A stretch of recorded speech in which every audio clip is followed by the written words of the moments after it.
Shalom and shalom. Hello, this is Miss Jasline Berry, and today I will be sharing a place that you might want to check out in Georgia, Atlanta. And so, my good homegirl, like a sis, had been bragging about this Korean spa or Korean bathhouse called Jeju. And she said that when she went to Korea, that she liked this spa in America better. So I was like, okay, I got to check it out.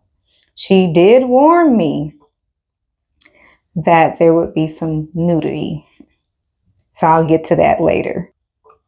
This bathhouse has heated floors, rooms that you can sleep in or take a nap, is open 24/7.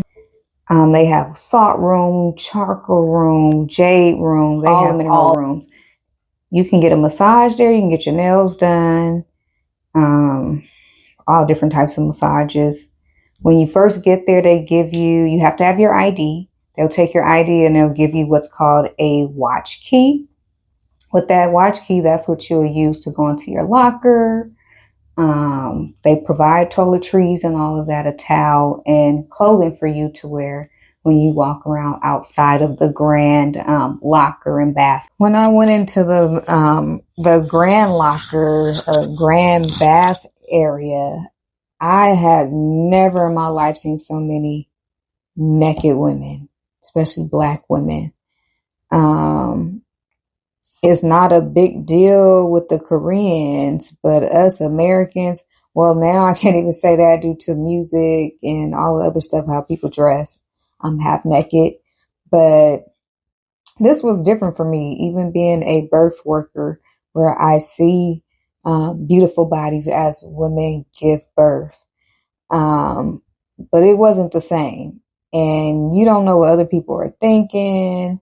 When they see you, I had like a small towel covering just my front half. My backside was out and it was just different.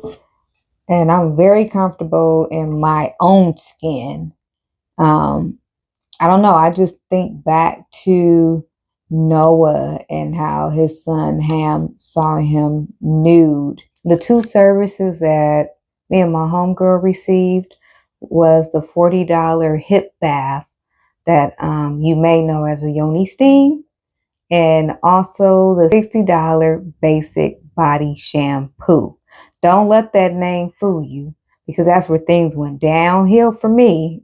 The lady I was working with, she was calling other workers over to come see my waist beads. She touching them, she counting in Korean. And might I add, if you've seen any of my other videos, you'll know that I attended the University of Hawaii at Manoa. So I lived in Hawaii. In Hawaii, like I was saying, there was K-pop, K-drama. I love my K-dramas. And so I had learned a little bit of Korean. But the lady counted my waist beads. And I have a face cloth covering my private area, my vulva, while these women are standing watching her count the waist beads and stuff. Like I said, it's my first time.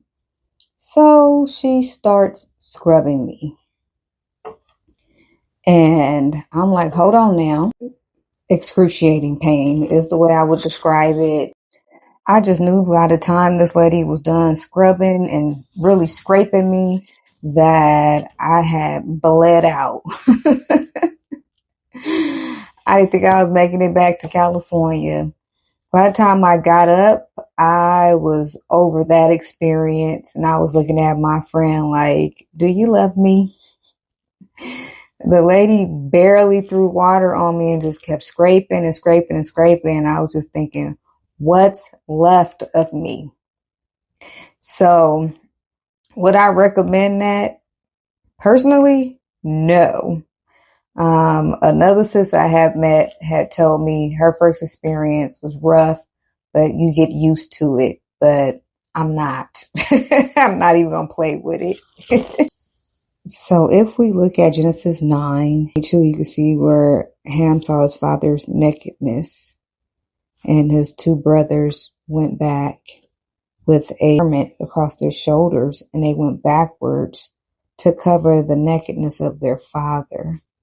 And their faces were backward, and they saw not their father's nakedness. So when I think of this story, I do really care about people seeing my nakedness. I feel like that's something that only your mate should see, your husband or your wife should see, outside of like giving birth or things that's out of your control. So some other things that I don't think I talked about, their fried chicken and fries are the bomb. And their kimchi is really good, but it's super hot. It almost took me to the upper room. So you don't need an appointment to go there.